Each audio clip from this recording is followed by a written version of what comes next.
اعوذ باللہ السمیع العلیم من الشیطان الرجیم بسم اللہ الرحمن الرحیم انما یؤمن بآیاتنا الذین اذا ذکروا بها خروا سجدا وسبحوا بحمد ربهم وهم لا يستكبرون تتجافى جنوبهم عن المضاجع يدعون ربهم خوفا وطمعا ومما رزقناهم ينفقون فلا تعلم نفس ما أخفي لهم من قرة أعين جزاء بما كانوا يعملون افمن كان مؤمنا كمن كان فاسقا لا يستوون۔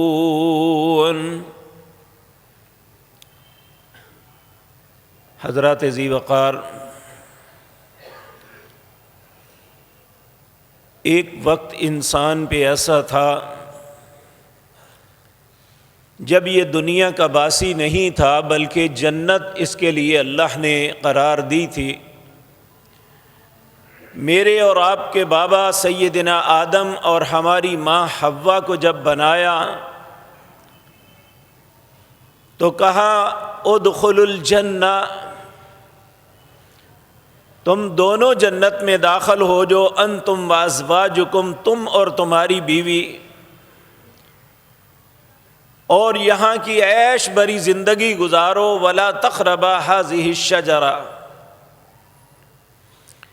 ایک بات یاد رکھنا، اس درخت کے قریب نہ جانا، اگر تم اس کے قریب چلے گئے یا اسے کھا لیا تو خسارہ پانے والے ہو جاؤ گے۔ فَأَزَلَّهُمُ الشَّيْطَانُ، پھر اللہ خود ہی فرماتے ہیں ان دونوں کو شیطان نے بہکا دیا۔ تو اس کے بعد اللہ رب العزت ناراض ہو کے میرے اور آپ کے باپ کو یہ حکم دیا، قُلْنَا اهْبِطُوا مِنْهَا جَمِيعًا بَعْضُكُمْ لِبَعْضٍ عَدُوٌّ وَلَكُمْ فِي الْأَرْضِ مُسْتَقَرٌّ وَمَتَاعٌ إِلَىٰ حِينٍ۔ تم دونوں اب یہاں سے نکل جاؤ، تمہیں دنیا کے اندر ایک مقررہ وقت تک ٹھہرنا ہے۔ جب انسان دنیا میں آیا تو اس وقت یہ اپنے رب سے بہت دور ہو چکا، اس کا اپنے رب کے ساتھ تعلق کٹ چکا تھا۔ لیکن اللہ رب العزت یہ نہیں چاہتے تھے کہ میرے بندوں کا تعلق مجھ سے کٹ جائے، تو اللہ رب العزت نے اپنے بندوں کو اپنے ساتھ رابطے کا ایک ذریعہ بتایا کہ اگر تم چاہتے ہو کہ اپنے رب کے ساتھ جڑ جاؤ، تمہارا تعلق اپنے رب کے ساتھ قائم ہو جائے، تو اس کا طریقہ یہ ہے کہ نماز کو ادا کرنا۔ نماز وہ عمل ہے جو کسی بھی انسان کو اس کے رب کے ساتھ ملا دیتا ہے۔ جس انسان کی زندگی نماز سے خالی ہے، اسے کسی بہت بڑے نقصان پہ رونے کے بجائے یہ سب سے بڑا نقصان ہے کہ اس کا تعلق اپنے رب کے ساتھ نہیں ہے۔ نبی مکرم جناب محمد الرسول اللہ صلی اللہ علیہ وسلم نے ارشاد فرمایا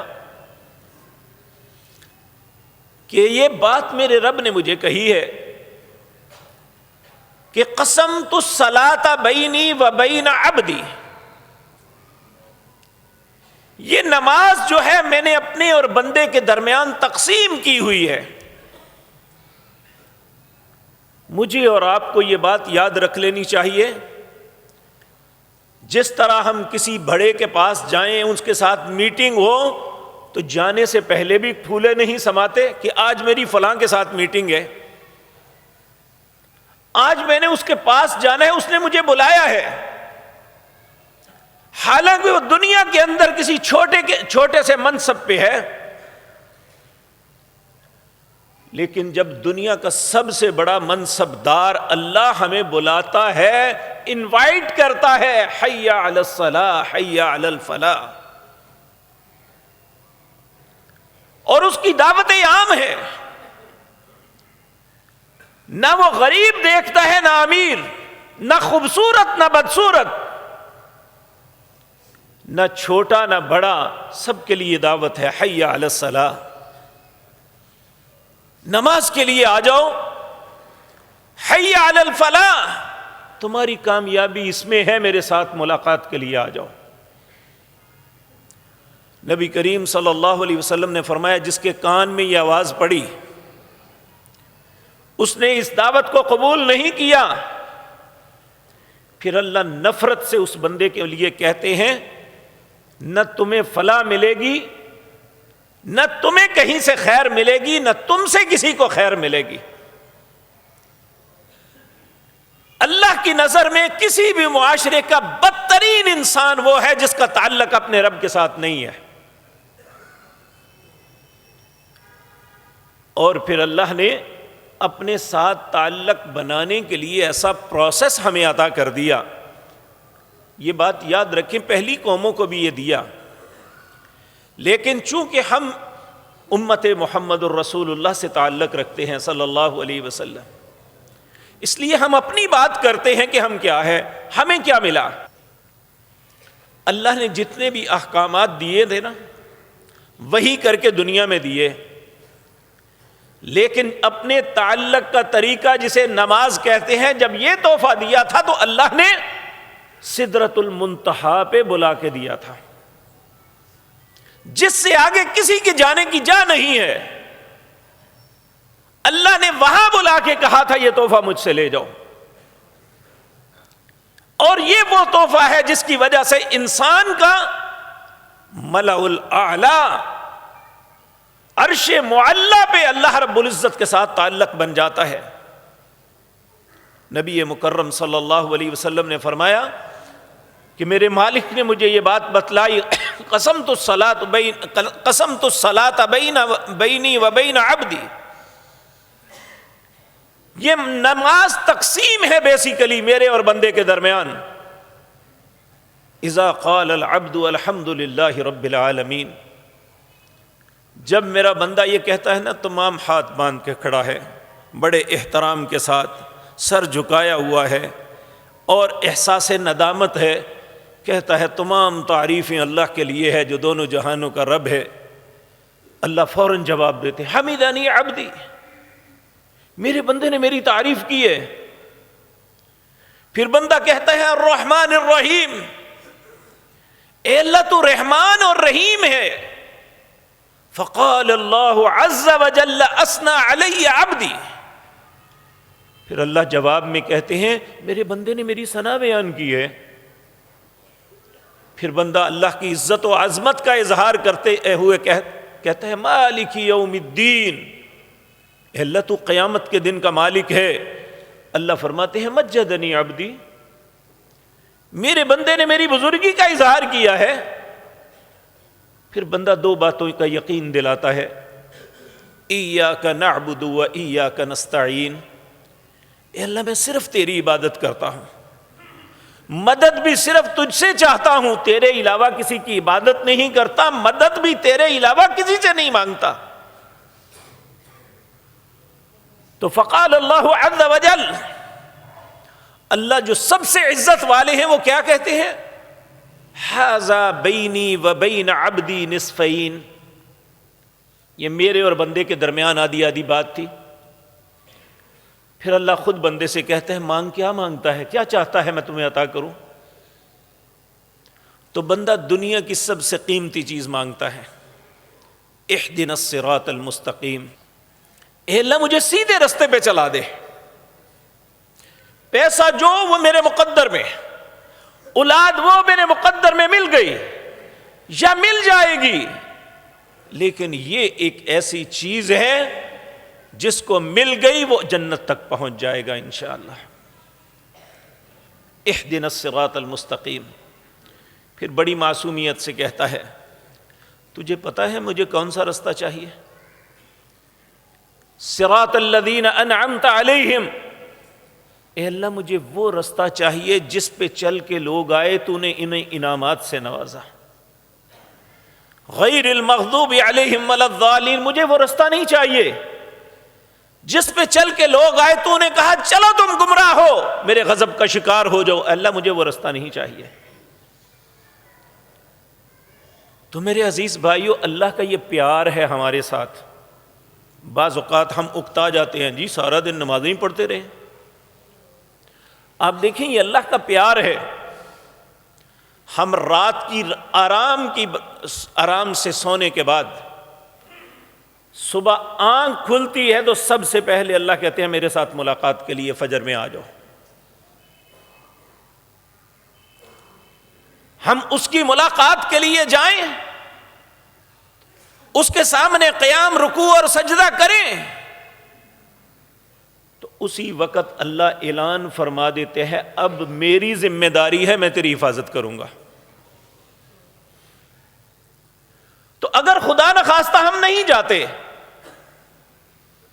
اپنی نیند کی راحت کو نہیں چھوڑتے، اپنے مالک کی پکار پہ لبیک نہیں کہتے، اسی اثناء میں سورج طلوع ہو جاتا ہے تو اللہ رب العزت کہتے ہیں جا اب تو تیرے اپنے حوالے، میرا تیرے ساتھ کوئی تعلق نہیں ہے اور نہ میرے ذمے تیری حفاظت ہے۔ آپ اندازہ فرمائیں کہ وہ شخص جس نے اللہ کی پکار پہ لبیک کہا وہ کتنا خوش نصیب بن گیا کہ اللہ نے خود اسے کہا اب تم میرے ذمے ہیں، اور جس نے اللہ کی پکار پہ لبیک نہیں کہا، اٹھا نہیں، نماز کے لیے نہیں گیا، یہاں تک کہ سورج طلوع ہو گیا تو اللہ نے نفرت کے ساتھ کہا میرا تیرا کیا تعلق۔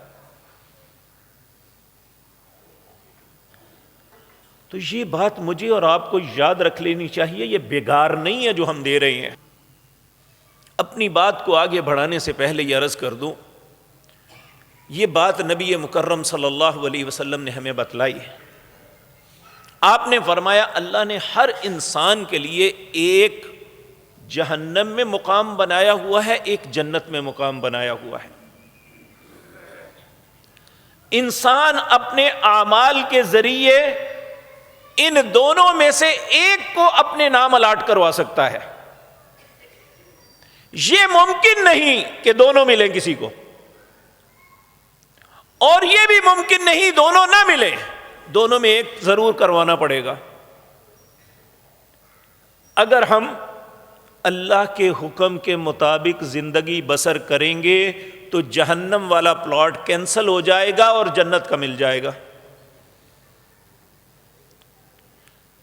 اگر خدا نخواستہ اللہ ہم سب پہ رحم فرمائے، ہم نے اللہ کے حکم کے مطابق زندگی بسر نہ کی تو پھر جنت والا کینسل ہو جائے گا، ہمیں اپنی بدقسمتی پہ رونا چاہیے۔ قرآن کریم 29واں پارہ سورت المدثر، اللہ فرماتے ہیں کل نفس بما کسبت رہینہ، ہر شخص اپنے گناہوں کے سبب جہنم میں گروی ہے۔ آپ دانا لوگ ہیں، یہ جانتے ہیں گروی کون سی چیز ہوتی ہے، اور گروی چیز کو چھڑانا پڑتا ہے، جب چھڑائیں نا تو وہ انسان سے چھن جاتی ہے۔ گروی انسان کی جان ہے جہنم میں، انسان نے اپنی جان کو چھڑانا ہے، کس طریقے سے؟ روزانہ 5 قسطیں ادا کرنی ہیں، فجر، ظہر، عصر، مغرب اور عشاء، یہ 5 اقساط ہیں، روزانہ ادا کریں گے تو اللہ جہنم سے آزاد کر دیں گے۔ وَقَرْنَ كُلُّ نَفْسٍ بِمَا كَسَبَتْ رَهِينَةٌ، ہر انسان جہنم میں گروی پڑا ہوا ہے۔ تو اگر یہ اقساط ادا نہ کی تو پھر گروی تو نہیں چھوٹے گی، گردن تو نہیں چھوٹے گی۔ اور اللہ رب العزت دیکھیں، دن کا آغاز ہوا تو اللہ نے بلا لیا آجو بھائی میرے ساتھ ملاقات کے ساتھ، میرے ساتھ تعلق دوستی بنا لو، میں تم سے دوستی کرنا چاہتا ہوں۔ کس سے دوستی کرتا ہے؟ اللہ ولی الذین آمنوا، اللہ ایمانداروں کا دوست بنتا ہے. اور جب کسی کا دوست بنتا ہے یخرجہم من الظلمات الی النور، اللہ اسے اندھیروں سے نکال کے روشنیوں کا راہی بنا دیتا ہے، گمراہی سے نکال کے ہدایت پہ لے آتا ہے. تو اگر ہم بھی ہدایت کے طالب ہیں تو پھر اللہ کی دوستی کا رستہ یہی ہے کہ انسان اپنا تعلق بنائے اس کے ساتھ. اب تھے کہ دنیا کا اصول ہے، آپ اگر کسی سے ملیں گے نہیں، آپ کی اس کے ساتھ کبھی دوستی نہیں ہوگی.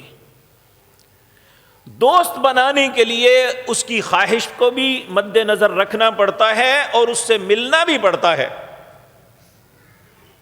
بار بار ملے تو تب دوستی قائم رہتی ہے. اگر انسان کسی کو اگنور کرے گا تو وہ کبھی دوست نہیں رہے گا. تو اللہ کی دوستی بھی مشروط ہے. اگر ہم اللہ کے سامنے بار بار جائیں گے، جھکیں گے تو اللہ ہمارا دوست بنے گا. اگر اگنور کریں گے تو اللہ کی دوستی ٹوٹ جائے گی.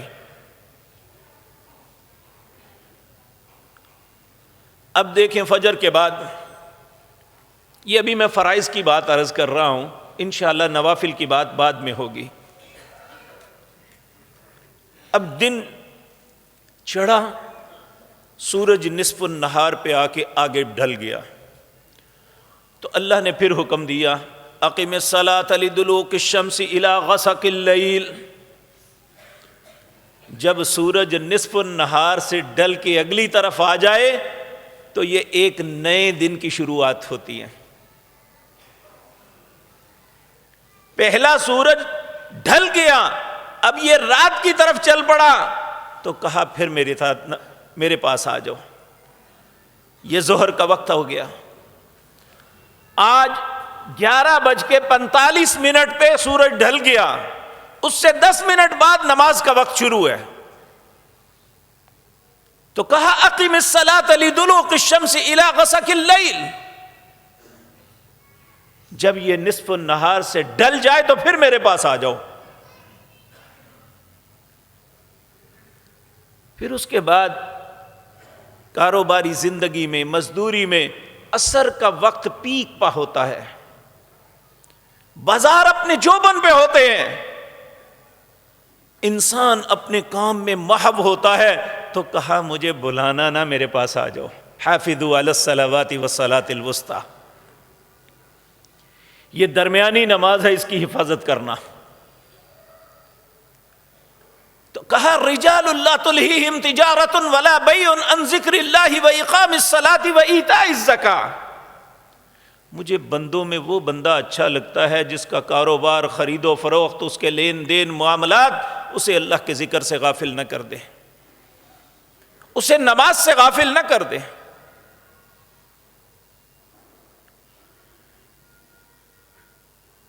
رجال لا تلہیہم ولا تجارۃ عن ذکر اللہ واقام الصلاۃ وایتاء الزکاۃ. ایسا کرے گا کون؟ یخافون یوما تتقلب فیہ القلوب والابصار. جو اس دن اللہ کی بارگاہ میں کھڑے ہونے سے ڈرتا ہے، جس دن دل حلق میں آ جائیں گے، آنکھیں باہر آ جائیں گی.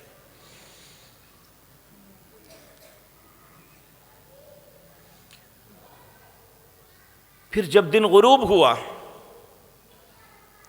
رات کا آغاز ہوتا ہے، اللہ پھر مغرب کے لیے بلا لیتے ہیں. دیکھیں یہ باتیں ہمیں سبق دیتی ہیں کہ اللہ ہم سے دوستی کرنا چاہتا ہے. اگر ہمارے اندر بھی کوئی جذبات ہیں تو اللہ سے دوستی ہم بھی کر لیں، اور ہمارا مفاد اس میں ہے کہ ہماری دوستی اللہ سے ہو جائے، ہماری زندگی کا سکون اس میں مضمر ہے.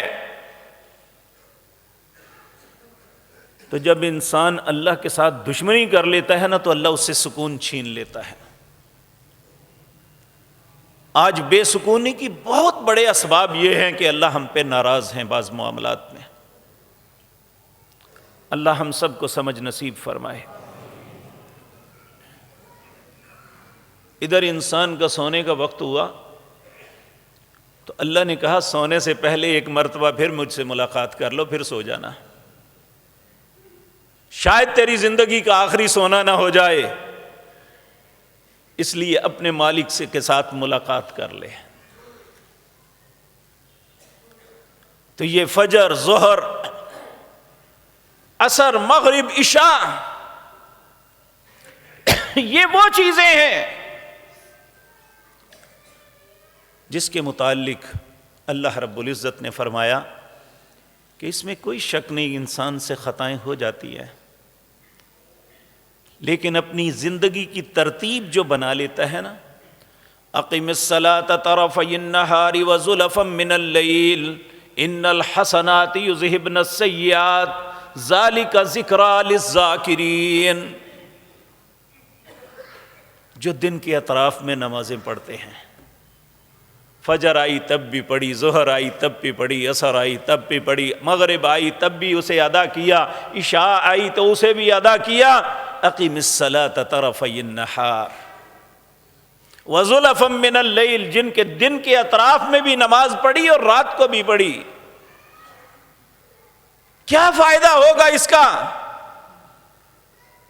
ان الحسنات یذہبن السیئات، یہ نمازوں کو ادا کرنا تمہارے گناہوں کی پاکیزگی کا سبب بن جائے گا۔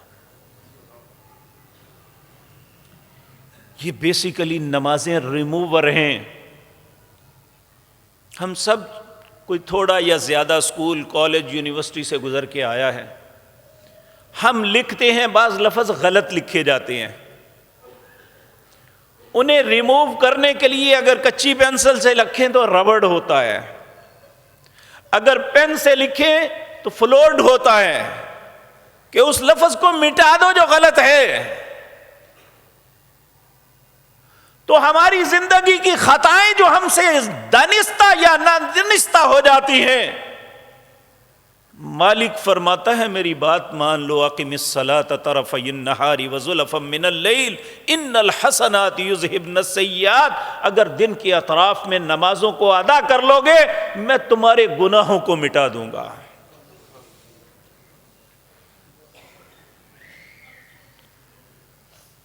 پھر فرمایا ذالک ذکریٰ للذاکرین، یہ نصیحت پتہ ہے کس کے لیے ہے؟ جس کے دل میں اللہ کے ذکر کا شوق ہے۔ جس کے دل میں شوق ہی نہیں ہے اس کے لیے یہ نصیحت نہیں ہے، کیونکہ وہ ڈیڈ ہے، اللہ کی نظروں میں وہ مردہ ہے۔ نبی کریم صلی اللہ علیہ وسلم نے فرمایا ایک وہ شخص جو اللہ کے ذکر میں زندگی بسر کرتا ہے، اور ایک وہ شخص جو اللہ کے ذکر سے غافل ہے، دونوں کی مثال اس طرح سمجھ لو، ایک زندہ انسان ہے، دوسرا مردار میت پڑی ہوئی ہے۔ تو ہمیں زندوں میں شامل ہونا ہے یا مردوں میں، اس کا فیصلہ میں نے یا آپ نے کرنا ہے میرے عزیز بھائیوں۔ اللہ ہمیں بہتر فیصلہ کرنے کی توفیق عطا فرمائے۔ انسان ہونے کے ناطے چاہے ہم کوئی اچھا کام کریں یا خدا نخواستہ برا، غلطی ہو جاتی ہے۔ اسی طرح جو ہم نمازیں پڑھتے ہیں اس میں بھی بعض اوقات غلطی ہو جاتی ہے۔ نبی کریم صلی اللہ علیہ وسلم نے ارشاد فرمایا جب کوئی نماز پڑھ کے فارغ ہوتا ہے نا، بعض وہ ہیں جنہیں صرف 20% اجر ملتا ہے، بعض ایسے ہیں جنہیں 50% ملتا ہے، اور بعض ایسے ہیں جنہیں 5% بھی نہیں ملتا، اور کچھ ایسے نمازی ہیں جب نماز پڑھ کے فارغ ہوتے ہیں اللہ ہم سب پہ رحم فرمائے، ان کی نماز ان کے منہ پہ مار دی جاتی ہے۔ تو نماز کے اندر جو کوتاہی ہوتی ہے پھر اللہ اس سے کیسے پورا کرتے ہیں؟ دیکھیں اب اللہ اپنے بندوں کو بڑی فیسلٹیز دیتے ہیں، خصوصاً امت محمد الرسول اللہ کے ساتھ تو اللہ کا معاملہ بڑا ہی پیارا ہے۔ ہمیں بھی اللہ کی قدر کرنی چاہیے اور اپنے پیارے نبی جناب محمد الرسول اللہ کا احسان تسلیم کرنا چاہیے کہ ان کی اطاعت اور فرما برداری کی وجہ سے، صحابہ کرام کی اطاعت اور فرما برداری کی وجہ سے اللہ نے بہت سے معاملات میں ہمیں آسانیاں پیدا کر دی۔ ان میں ایک یہ ہے، حضرت ابو ہریرہ رضی اللہ تعالی عنہ فرماتے ہیں کہ ایک دن رسول اللہ نے ہمیں یہ بات بتلائی، ان اول ما یحاسب الناس به یوم القیامۃ من اعمالہم الصلاۃ، سب سے پہلے جس چیز کا اللہ محاسبہ کریں گے، پوچھیں گے، اعمال کے متعلق وہ نماز ہے۔ ایک حدیث میں لفظ آتے ہیں، اللہ حالانکہ سب کچھ جانتے ہیں، جن فرشتوں نے انسان کے اعمال لکھے ہیں، ہر فرشتے وہ کرامن کاتبین اللہ کے حضور اس بندے کا رجسٹر لے کے آئیں گے، وہ رجسٹر کھول کے انسان کے اعمال کے متعلق بتانے لگیں گے، تو اللہ پوچھیں گے اس میں نماز ہے؟ اللہ نماز تو نہیں ہے، اس نے فلاں فلاں نیکی چیریٹی کی، یہ کیا، ہسپتال بنوایا، فلاں کام کیا، فلاں کیا۔ اللہ کہے گا مجھے یہ نہ بتاؤ، مجھے یہ بتاؤ نماز ہے؟ وہ افسوس سے کہیں گے اللہ نماز تو نہیں ہے، تو اللہ رب العزت فرمائیں گے اس کے رجسٹر کو بند کر کے اس کے منہ پہ مارو، اس کا کوئی عمل میرے ہاں قبول نہیں اگر اس کی زندگی میں نماز نہیں۔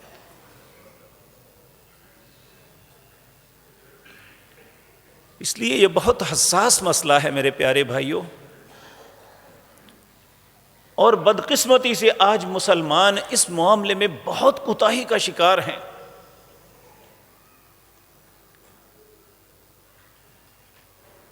تو اللہ رب العزت نے فرمایا جو پڑھتا ہے اسے گھبرانا نہیں چاہیے کہ اگر کوئی تھوڑی سی کمی پیشی ہو گئی تو قیامت کے دن اللہ سب سے پہلے نماز کے متعلق پہنچیں گے۔ یقول ربنا عز وجل للملائکتہ، اللہ فرشتوں سے کہیں گے، وہو اعلم، حالانکہ وہ سب کچھ جانتے ہیں، انظروا فی صلاۃ عبدی اتمہا ام نقصاہا، میرے بندے کی نماز مکمل ہے یا اس میں کچھ نقص بھی ہے؟ فَإِنْ كَانَتْ تَامَّةً، اگر وہ مکمل ہوگی، کتبت لہو تامتن، لکھ دیا جائے گا اس کی نمازیں مکمل ہیں، پرفیکٹ ہے بالکل۔ وَإِنْ كَانَ انْتَقَصَ مِنْهَا شَيْئًا، اگر اس میں کچھ جھول ہوئی، تھوڑی سی کمی پیشی ہوئی، تو قال، اللہ رب العزت فرمائیں گے، انظروا هل لعبادی من تطوع، اس نے فرض نماز کے علاوہ کوئی نفل بھی پڑھے ہیں، سنتیں بھی ادا کی ہیں؟ فَإِنْ كَانَ لَهُ تَطَوُّعٌ، اگر اس کے کچھ نوافل ہوئے، قال، اللہ رب العزت فرمائیں گے، أَتِمُّوا لِعَبْدِي فَرِيضَتَهُ، اس کے فریضوں کی نقصان جتنے ہیں اس کے نوافل کے ساتھ پورا کر کے اسے جنت میں بھیج دو۔ آپ دیکھیں نا، دنیا میں ایک اصول ہے ہمارے امتحانی نظام کے اندر کہ پاس ہونے کے لیے کم از کم 40 نمبر تو ہونے چاہیے نا، اگر 40 سے کم ہو تو اسے کوئی نہیں پاس کرتا، تو کم از کم ہمارے پاس 40 تو ہونے چاہیے نا۔ حالانکہ دنیا کے اندر 60% جو ہے اس سے زائد پہ پاس مارکس ملتے ہیں، اس سے کم پہ نہیں، تو کم از کم ہمارے پاس کچھ نہ کچھ ذخیرہ تو ہونا چاہیے کہ ہم نے کوئی نمازیں پڑھی ہیں۔ تو اگر اس کے ساتھ کچھ کمی پیشی آ گئی ہے تو اللہ نوافل کے ساتھ پورا کر دیں گے انشاءاللہ۔ چونکہ آج کی گزارشات کا مقصد نوافل کی اہمیت اور فضیلت کو بیان کرنا ہے، لیکن نوافل کا فائدہ اس وقت ہمیں ہوگا جب ہمارے پاس فرائض ہوں گے۔ اگر ہم نے فرائض کو پورا نہیں کیا تو پھر نوافل کی کوئی حیثیت نہیں ہے۔ سب سے پہلے ہم یہ دیکھیں کہ ہمارے فرائض میں سے کچھ ہے یا نہیں ہے۔ تو اللہ رب العزت پہلی بات ہمیں توفیق عطا فرمائے۔ نبی کریم صلی اللہ علیہ وسلم کی ایک دعا اچھے لوگوں کی زبانوں پہ ہمیشہ یہ سنی ہے، اللہ ہمیں بھی اچھا بنا دے۔ اللہم ارزقنا حبک، اے اللہ مجھے اپنی محبت کا رزق دے دے۔ وحب من یحبک، اور ان چیزوں کی محبت مجھے عطا فرما جن سے تو محبت کرتا ہے، یعنی ان اعمال کی محبت۔ وحب عمل یقربنا الیک، مجھے ان اعمال کی محبت نصیب فرما جو مجھے تیرے قریب کر دے۔ اور کون سے اعمال قریب کرتے ہیں؟ نبی کریم صلی اللہ علیہ وسلم، آپ کے ایک صحابی تھے ابن ربیعہ، انہوں نے ایک ڈیوٹی لی ہوئی تھی کہ رات کو جب نبی کریم اپنے نیند سے بیدار ہوتے، وہ ان کے لیے پانی لاتے، انہیں وضو کرواتے، پھر آپ تہجد پڑھتے۔ ایک لمبا عرصہ وہ کام کر رہے تھے۔ ایک دن نبی کریم صلی اللہ علیہ وسلم نے انہیں فرمایا، ابن ربیعہ مانگو مجھ سے، کیا مانگتے ہو، میں تمہارے لیے اللہ سے دعا کروں۔ کہنے لگے کچھ نہیں، مجھے آپ کا ساتھ ہے، اس سے زیادہ مجھے کیا چاہیے۔ آپ نے فرمایا نہیں، مانگو کیا مانگتے ہو۔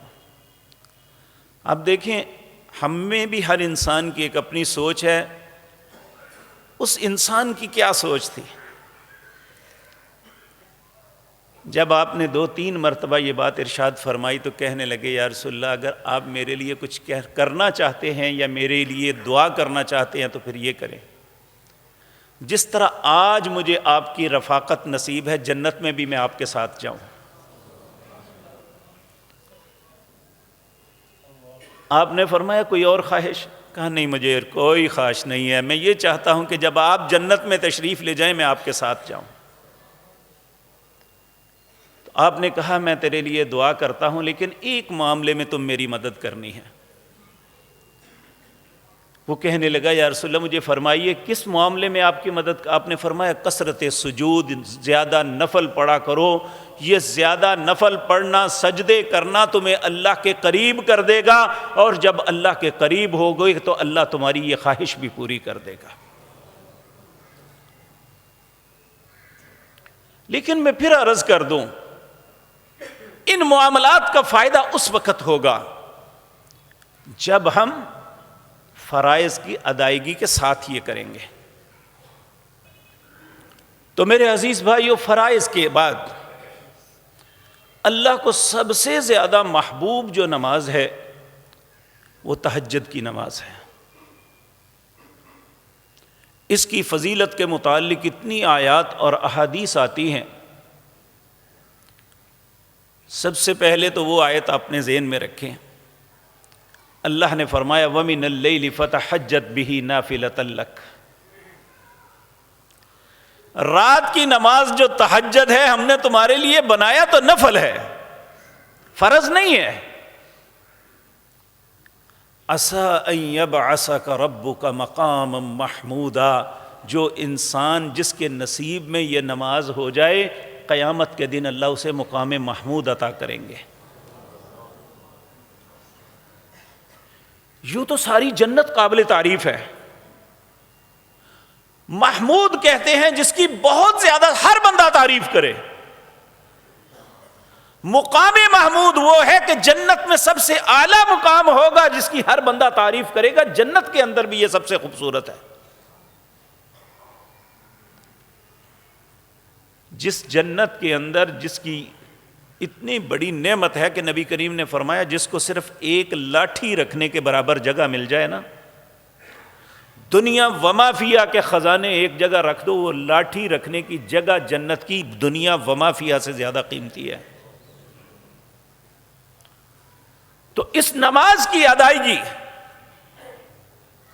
اللہ رب العزت، جو آغاز میں بھی میں نے آیت پڑھی، یہ سورۃ الف لام میم سجدہ کی آیت نمبر 15 اور سے 17 تک، انما یؤمن بآیاتنا الذین اذا ذکروا بها خروا سجدا، بے شک ایماندار لوگ وہ ہیں، بآیاتنا الذین اذا ذکروا، جب ہماری آیات ان کے پاس آتی ہے، ان کا ذکر ہوتا ہے، خروا سجدا، وہ سجدے میں گر پڑتے ہیں، وسبحوا بحمد ربہم، اور اللہ کی تسبیح بیان کرتے ہیں اس کی تعریف کے ساتھ، وہم لا یستکبرون، وہ کبھی تکبر نہیں کرتے کہ نہیں یہ نہیں پڑھ سکتے۔ تتجافی جنوبہم، ایماندار تو وہ ہیں جن کی لیٹنا کروٹوں کے بل بھی اللہ کے ذکر سے خالی نہیں ہوتا۔ تتجافی جنوبہم عن المضاجع یدعون ربہم، کھڑے بیٹھے تو اللہ کا ذکر اپنی جگہ، وہ لیٹے ہوئے بھی اللہ کے ذکر سے غافل نہیں ہوتے، وہاں بھی اللہ کا ذکر کرتے ہیں۔ کیوں کرتے ہیں؟ خوفاً، اللہ کے عذابوں سے ڈرتے ہوئے، وطمعاً، اور اس کی جنت کی طمع کرتے ہوئے، ومما رزقناہم ينفقون، جو اللہ نے انہیں رزق دیا ہے اس میں سے خرچ کرتے ہیں۔ اللہ فرماتے ہیں فلا تعلم نفس ما اخفی لهم من قرۃ اعین، کائنات میں میری ذات کے علاوہ کوئی نہیں جانتا، میں نے ان کی آنکھوں کی ٹھنڈک جو چھپا کے رکھی ہے، دنیا کا کوئی انسان جان ہی نہیں سکتا، جو میں انہیں عطا کروں گا۔ اللہ ہمارے نصیب میں بھی کر دے۔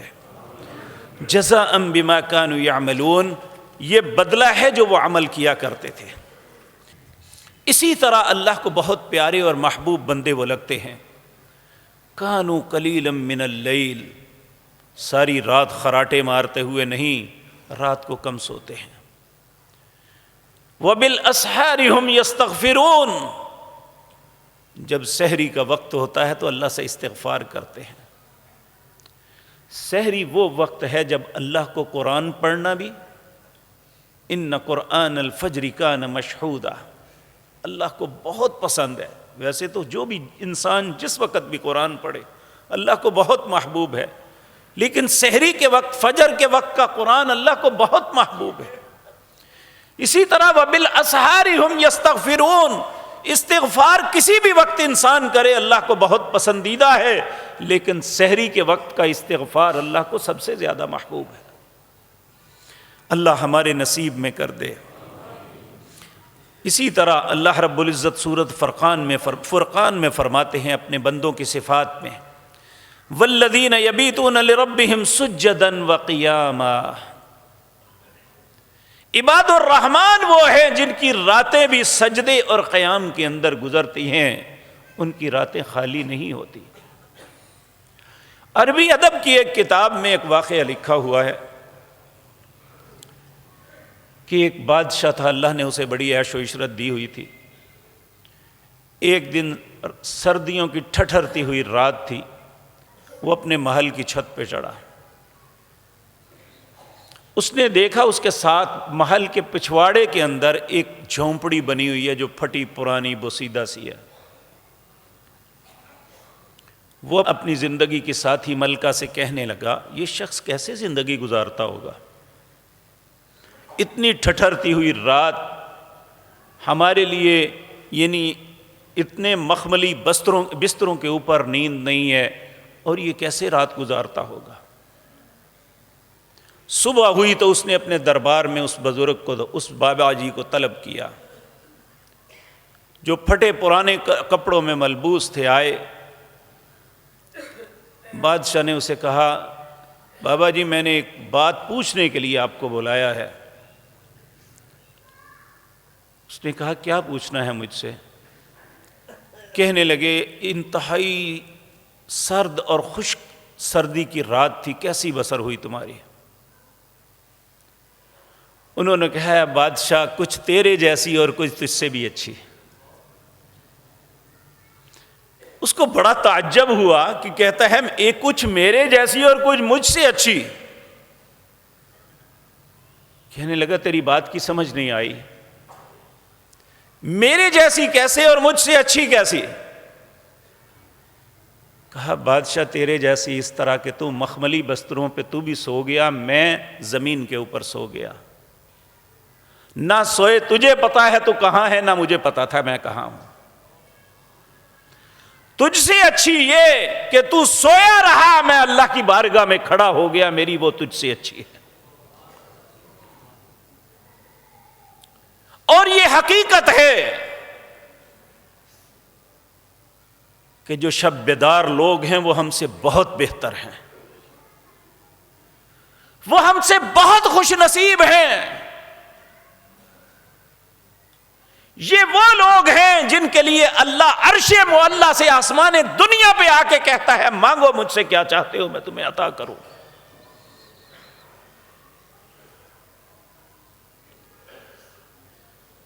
ہمارے لیے تو نہیں ایسا۔ تو اللہ رب العزت فرماتے ہیں والذین یبیتون لربہم سجدا وقیاما، عباد الرحمن وہ ہیں جن کی راتیں بیتتی ہیں سجدوں اور قیام کے اندر، اور اس کے باوجود وہ کبھی بے پرواہ نہیں ہوتے۔ والذین یقولون ربنا اصرف عنا عذاب جہنم ان عذابها کان غراما، وہ کہتے ہیں اے اللہ جہنم کے عذاب کو ہم سے پھیر لے، یہ عذاب تو چمٹ جانے والا ہے، انہا ساعت مستقرا و مقاما، اے اللہ یہ تھوڑی سے وقت بھی جگہ ٹھہرنے کی نہیں ہے اور ہمیشہ کے لیے ٹھہرنے کی بھی نہیں ہے۔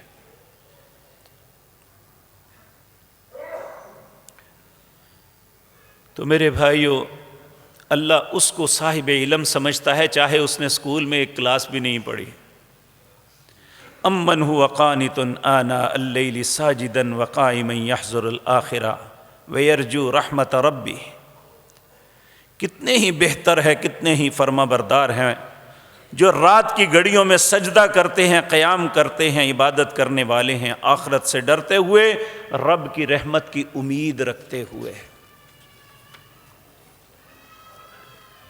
پھر اس کے بعد فرمایا کیا یہ جنہوں نے اپنے رب کو پہچان لیا یہ جاننے والے اور نہ جاننے والے برابر ہو سکتے ہیں؟ پھر فرمایا نصیحت تو صرف عقل والوں کے لیے ہے۔ اگر یہ ساری باتیں سننے کے باوجود ہمیں نہیں فہم ملا، ہمارے دل میں شوق نہیں ابھرا، تو پھر سمجھ لیجئے اللہ مجھے عقل مند نہیں سمجھتا۔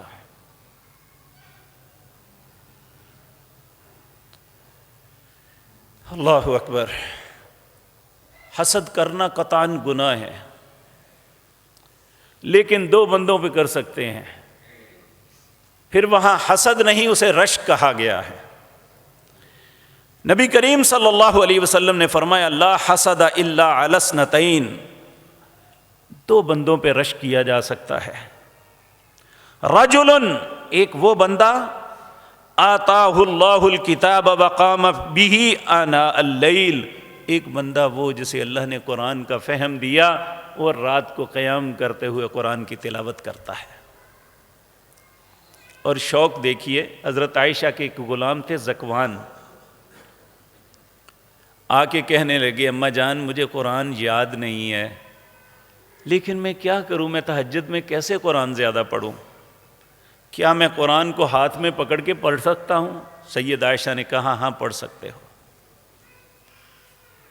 اور میرے عزیز بھائیو، دن میں ہماری مصروفیات بہت ہوتی ہیں،